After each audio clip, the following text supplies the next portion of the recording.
Item ಯಾವುದೇ ಇರಲಿ try ಮಾಡಿ ಆಚಿ ಚಿಕನ್ ಮಸಾಲಾ.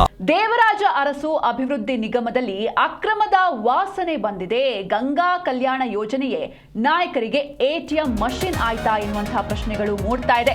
ದೇವರಾಜ ಅರಸು ಅಭಿವೃದ್ಧಿ ನಿಗಮದಲ್ಲಿ ಅಕ್ರಮದ ವಾಸನೆ ಬಂದಿದೆ. ಗಂಗಾ ಕಲ್ಯಾಣ ಯೋಜನೆಯೇ ನಾಯಕರಿಗೆ ಎಟಿಎಂ ಮಷಿನ್ ಆಯ್ತಾ? ರೈತರ ಜಮೀನು ಹಾಗೆ ರೈತರ ಹೆಸರಲ್ಲಿ ಕೋಟಿ ಕೋಟಿ ಹಣವನ್ನ ಜೇಬಿಗೆ ಹಾಕೊಂಡ್ರ ಅಧಿಕಾರಿಗಳು ಎನ್ನುವಂತಹ ಅಥವಾ ನಾಯಕರು ಎನ್ನುವಂತಹ ಪ್ರಶ್ನೆಗಳು ಮೂಡ್ತಾ ಇದೆ. ಕಳೆದ ಒಂದು ದಶಕದಲ್ಲಿ ಸಾವಿರಾರು ಕೋಟಿ ಅಕ್ರಮ ನಡೆದಿದೆ ಎನ್ನುವಂತಹ ಶಂಕೆಗಳು ವ್ಯಕ್ತವಾಗ್ತಾ ಇದೆ. ಹಗರಣದ ಕಂಪ್ಲೀಟ್ ರಿಪೋರ್ಟ್ ಲೋಕಾಯುಕ್ತರ ಅಂಗಳಕ್ಕೆ ತಲುಪಿದೆ. ಸಾಮಾಜಿಕ ಹೋರಾಟಗಾರರು ಲೋಕಾಯುಕ್ತರಿಗೆ ದೂರನ್ನು ಕೂಡ ನೀಡಿದ್ದಾರೆ. ದೇವರಾಜ್ ಅರಸು ಅಭಿವೃದ್ಧಿ ನಿಗಮದಲ್ಲಿ ಅಕ್ರಮದ ವಾಸನೆ ಇದು. ಗಂಗಾ ಕಲ್ಯಾಣ ಯೋಜನೆಯೇ ನಾಯಕರಿಗೆ ಎಟಿಎಂ ಮಷಿನ್ ಆಯ್ತಾ ಎನ್ನುವಂತಹ ಪ್ರಶ್ನೆಗಳು ಮೂಡುತ್ತೆ. ಈ ಒಂದು ಯೋಜನೆ ಅಂದ್ರೆ ರೈತರ ಜಮೀನಿನಲ್ಲಿ ಬೋರ್ವೆಲ್ ಕೊರೆಸುವಂತಹ ಯೋಜನೆ, MLA ಸ್ಕೀಮ್ ಅಡಿ ಬರುತ್ತೆ ಈ ಒಂದು ಯೋಜನೆ.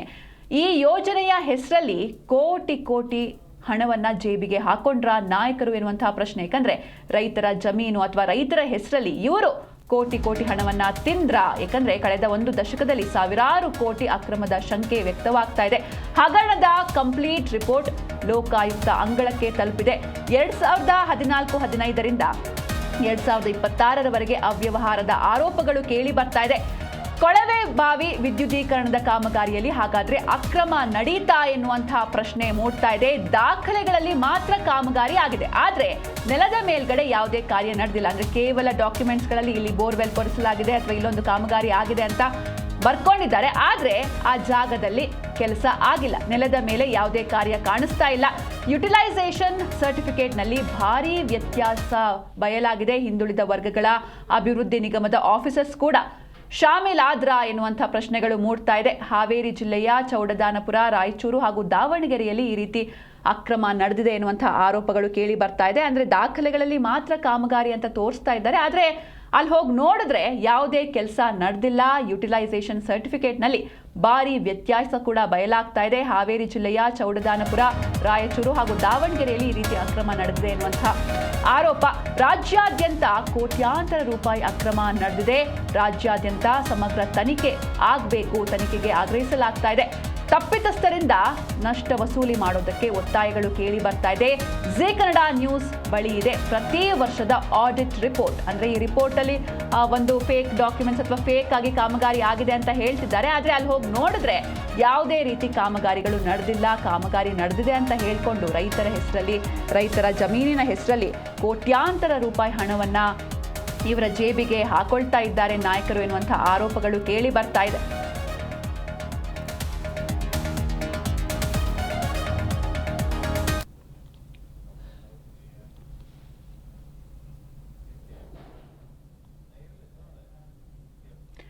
ಈ ಬಗ್ಗೆ ಹೆಚ್ಚಿನ ಮಾಹಿತಿಯನ್ನು ನೀಡ್ತಾರೆ ನಮ್ಮ ಪ್ರತಿನಿಧಿ ಭವ್ಯ. ಸುನಿಲ್ ಲೈವ್ ನಲ್ಲಿ ಜಾಯ್ನ್ ಆಗಿದ್ದಾರೆ. ಭವ್ಯ, ಏನು ದೇವರಾಜ್ ಅರಸು ಅಭಿವೃದ್ಧಿ ನಿಗಮದಲ್ಲಿ ಅಕ್ರಮದ ವಾಸನೆ ಬಂದಿದೆ, ಜೊತೆಗೆ ಜೀ ಕನ್ನಡ ನ್ಯೂಸ್ ಬಳಿ ಪ್ರತಿ ವರ್ಷದ ಆಡಿಟ್ ರಿಪೋರ್ಟ್ ಕೂಡ ಇದೆ. ಏನಿದೆ ರಿಪೋರ್ಟ್ ನಲ್ಲಿ, ಏನಿದೆ ಆರೋಪ, ಯಾರು ದೂರನ್ನ ನೀಡಿದ್ರು ಅಂತ? ಸಿಂಚನೆ 2014-15ನೇ ಸಾಲಿನಲ್ಲಿ ಈ ಒಂದು ಅವ್ಯವಹಾರ ಅಂದ್ರೆ 2026ರವರೆಗೆ ಈ ಅವ್ಯವಹಾರ ನಡೆದಿರುವಂತದ್ದು. ಸದ್ಯ ಲೋಕಾಯುಕ್ತಕ್ಕೆ ಇದರ ಬಗ್ಗೆ ಒಂದು ದಾಖಲೆ ಸಮೇತ RTI ಕಾರ್ಯಕರ್ತ ದೂರನ್ನ ಕೂಡ ನೀಡಿದ್ದಾರೆ. ಪ್ರಮುಖವಾಗಿ ದೇವರಾಜ ಅರಸು ಹಿಂದುಳಿದ ವರ್ಗ ಏನಿದೆ, ಇದೊಂದು ಜನರ ಅಭಿವೃದ್ಧಿಗೆ ಇರುವಂತಹ ನಿಗಮ ಅಂತಾನೆ ಹೇಳ್ಬೋದು. ಹಳ್ಳಿಗಳಲ್ಲಿ ನೀರಿನ ಸಮಸ್ಯೆ ಆಗಿರ್ಬೋದು, ರೈತರಿಗೆ ಜಮೀನಿಗೆ ಬೇಕಾದಂತಹ ನೀರು, ಕೊಳವೆ ಬಾವಿ ಆಗಿರ್ಬೋದು, ಪ್ರಮುಖವಾಗಿ ಕುಡಿಯೋ ನೀರು. ಈ ಹಿಂದೆ ಕೂಡ ಸರ್ಕಾರ ಇದ್ದಾಗ ಕೊಳವೆ ಬಾವಿ ಅಂದ್ರೆ ಪ್ರತಿಯೊಂದು ಹಳ್ಳಿಗಳಿಗೂ ನೀರಿನ ಸಮಸ್ಯೆ ಆಗ್ಬಾರ್ದು ಅನ್ನೋ ನಿಟ್ಟಿನಲ್ಲಿ ಈ ಒಂದು ದೇವರಾಜ ಅರಸು ಹಿಂದುಳಿದ ವರ್ಗಗಳ ಅಭಿವೃದ್ಧಿ ನಿಗಮ ಏನಿದೆ, ಇದರ ಅಡಿಯಲ್ಲಿ ಗಂಗಾ ಕಲ್ಯಾಣ ಯೋಜನೆಯ ನಾಯಕರಿಗೆ ಒಂದು ಅಂದ್ರೆ ಇದರ ಬಗ್ಗೆ ಒಂದು ಜವಾಬ್ದಾರಿಯನ್ನ ಕೂಡ ಕೊಡಲಾಗಿತ್ತು. ಆದ್ರೆ ರೈತರ ಜಮೀನು ಹೆಸರಲ್ಲಿ ಕೋಟಿ ಕೋಟಿ ರೂಪಾಯಿಯನ್ನ ಅವ್ಯವಹಾರ ಮಾಡಿರೋದು ಈಗಾಗಲೇ ರಾಜಕೀಯ ಪಕ್ಷದ ನಾಯಕರು ಮಾಡಿರೋದು ಈಗಾಗಲೇ ಬೆಳಕಿಗೆ ಬಂದಿದೆ. ಆ ದಾಖಲೆಗಳು ಕೂಡ ಜೀ ಕನ್ನಡ ಜೊತೆ ಇರುವಂತದ್ದು. ಪ್ರಮುಖವಾಗಿ 2014-15ರಿಂದ 2026 26ರವರೆಗೆ ಈ ಅವ್ಯವಹಾರ ನಡೆದಿದೆ. ದಾಖಲೆಗಳಲ್ಲಿ ಮಾತ್ರ ಕಾಮಗಾರಿ ನಡೆದಿದೆ ಅಂತ ಉಲ್ಲೇಖ ಮಾಡಿದ್ದಾರೆ. ಆದ್ರೆ ಅಲ್ಲಿ ಪ್ರದೇಶದಲ್ಲಿ ಯಾವುದೇ ರೀತಿಯಾದಂತಹ ಕಾಮಗಾರಿಗಳು ನಡೆದಿಲ್ಲ. ಅದು ಕೂಡ 2017 2025ರ ಪ್ರತಿ ವರ್ಷ ಎಜಿ ಆಡಿಟ್ ಏನಿದೆ ಅದಕ್ಕೆ ಸಂಪೂರ್ಣವಾಗಿ ಆಕ್ಷೇಪವನ್ನ ಕೂಡ ನಾಯಕರುಗಳು ವ್ಯಕ್ತಪಡಿಸ್ತಾ ಇರುವಂತದ್ದು. ಹಾಗಾದ್ರೆ ಇದರಲ್ಲಿ ಈ ನಾಯಕರುಗಳ ಪಾತ್ರ ಏನು ಅನ್ನೋದು ಕೂಡ ಪ್ರಮುಖವಾಗುತ್ತೆ. ರೈತರ ಜಮೀನಿಗೇನು ಟ್ರಾನ್ಸ್ಫರ್ ಇಲ್ಲದೆ ಹಣವನ್ನ ಲೂಟಿ ಮಾಡಿದ್ದಾರೆ. ದೇವರಾಜ ಅರಸು ಹಿಂದುಳಿದ ವರ್ಗಗಳ ಅಭಿವೃದ್ಧಿ ನಿಗಮ ಏನಿದೆ ಆಡಳಿತ ವರ್ಗ ಕೂಡ ಇದರಲ್ಲಿ ಶಾಮೀಲಾಗಿರುವ ವಿಚಾರ ಕೂಡ ಬಯಲಾಗಿರುವಂತದ್ದು. ಪ್ರಮುಖವಾಗಿ ಹಾವೇರಿ ಜಿಲ್ಲೆ ಆಗಿರ್ಬೋದು, ರಾಯಚೂರು ಆಗಿರ್ಬೋದು, ದಾವಣಗೆರೆ ಆಗಿರ್ಬೋದು, ರಾಜ್ಯಾದ್ಯಂತ ಇದೊಂದು ಅಕ್ರಮ ನಡೆದಿದೆ. ರಾಜ್ಯಾದ್ಯಂತ ಇದರ ಬಗ್ಗೆ ಸಮಗ್ರ ತನಿಖೆಯನ್ನ ಕೈಗೊಳ್ಬೇಕು. ತಪ್ಪಿತಸ್ಥರ ವಿರುದ್ಧ ನಷ್ಟ ವಸೂಲಿ ಅಲ್ಲದೆ ಅವ್ರಿಗೆ ಶಿಕ್ಷೆ ಕೂಡ ಆಗ್ಬೇಕಂತ ಆರ್ಟಿಐ ಕಾರ್ಯಕರ್ತ ದೂರಿನಲ್ಲಿ ಉಲ್ಲೇಖ ಮಾಡಿದ್ದಾರೆ. ಸದ್ಯ ನಾವು ದಾಖಲೆಗಳನ್ನ ಕೂಡ ನೋಡ್ಬೋದು. ಇದರಲ್ಲಿ ಪ್ರಮುಖವಾಗಿ ಹಳ್ಳಿಗಳಲ್ಲಿ ಅದರಲ್ಲೂ ಕೂಡ ಬೇಸಿಗೆ ಸಂದರ್ಭ ಆಗಿರ್ಬೋದು, ಮಳೆಗಾಲ ಸಂದರ್ಭ ಆಗಿರ್ಬೋದು, ಅಂದ್ರೆ ನೀರು ಪ್ರಮುಖವಾಗಿ ಮಳೆ ಬಂದ ಸಂದರ್ಭದಲ್ಲಿ ಹಳ್ಳಿಗಳಲ್ಲಿ ಜಮೀನಲ್ಲಿ ಬೆಳೆಯುವಂತಹ ಬೆಳೆಗಳಾಗಿರ್ಬೋದು ಇದಕ್ಕೆ ಸಂಪೂರ್ಣವಾಗಿ ನೀರು ಬೇಕಾಗುತ್ತೆ. ಸೊ ಕೊಳವೆ ಬಾವಿಯನ್ನ ತೋಡೋದ್ರಿಂದ ಪ್ರತಿ ವರ್ಷ ನೀರು ಕೂಡ ಸಿಗುತ್ತೆ. ಸೊ ಈ ನಿಟ್ಟಿನಲ್ಲಿ ಈ ಒಂದು ಬಡವರಿಗೆ ಆಗಿರ್ಬೋದು, ರೈತರಿಗೆ ಅಂತಾನೆ ಇರುವಂತಹ ಯೋಜನೆ.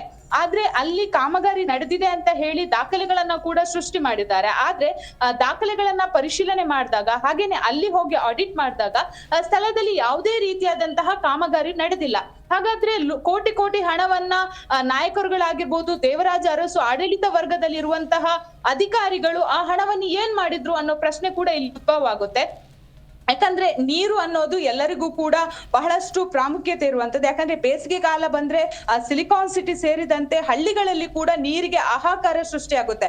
ಅದ್ರಲ್ಲೂ ಕೂಡ ಬಹುತೇಕ ಹಳ್ಳಿಗಳು ತೆಗೆದುಕೊಳ್ಳೋದಾದ್ರೆ ರಾಯಚೂರು ಆಗಿರ್ಬೋದು, ದಾವಣಗೆರೆ ಆಗಿರ್ಬೋದು, ಬೇರೆ ಬೇರೆ ಕಡೆಗಳಲ್ಲಿ ಬಿಸಿಲ ಸಂದರ್ಭದಲ್ಲಿ ಬಹುತೇಕವಾಗಿ ನೀರಿಗೆನೆ ಹಾಹಾಕಾರ ಸೃಷ್ಟಿಯಾಗುತ್ತೆ. ಜನರು ಎಲ್ಲೆಲ್ಲೋ ಹೋಗ್ತಾರೆ, ಅಲ್ಲಿಂದ ಬೇರೆ ಕಡೆಗಳಿಗೆ ಗುಳೆ ಹೊರಡೋದಾಗಿರ್ಬೋದು, ಹಾಗೇನೆ ಊಟಕ್ಕೆ ಆಗಿರ್ಬೋದು, ಪ್ರತಿಯೊಂದಕ್ಕೆ ಕೂಡ ಸಮಸ್ಯೆಗಳು ಉದ್ಭವ ಆಗುತ್ತೆ. ಆದ್ರೆ ಈ ಒಂದು ಸರ್ಕಾರ ತಂದಿರುವಂತಹ ದೇವರಾಜು ಅರಸು ಅಡಿಯಲ್ಲಿ ಏನು ಒಂದು ಇದಿದೆ, ಯೋಜನೆ ಇದೆ, ಅದನ್ನ ಈ ರೀತಿಯಾಗಿ ಮಿಸ್ಯೂಸ್ ಮಾಡ್ಕೋತಾ ಇದ್ರೆ ಅಂದ್ರೆ ನಾಯಕರುಗಳು ಕೂಡ ಇದರಲ್ಲಿ ಶಾಮೀಲಾಗಿದ್ದಾರೆ ಅನ್ನೋದು ಸ್ಪಷ್ಟವಾಗಿ ಗೊತ್ತಾಗ್ತಾ ಇದೆ. ಯಾಕಂದ್ರೆ ನಾವು ದಾಖಲೆಗಳನ್ನ ಕೂಡ ನೋಡ್ಬೋದು. ಅಂದ್ರೆ 2015 ಆಗಿರ್ಬೋದು, 17 ಆಗಿರ್ಬೋದು, 2026ರವರೆಗೆ ಇಷ್ಟೆಲ್ಲ ಅವ್ಯವಹಾರಗಳು ನಡೀತಾ ಇದ್ರು.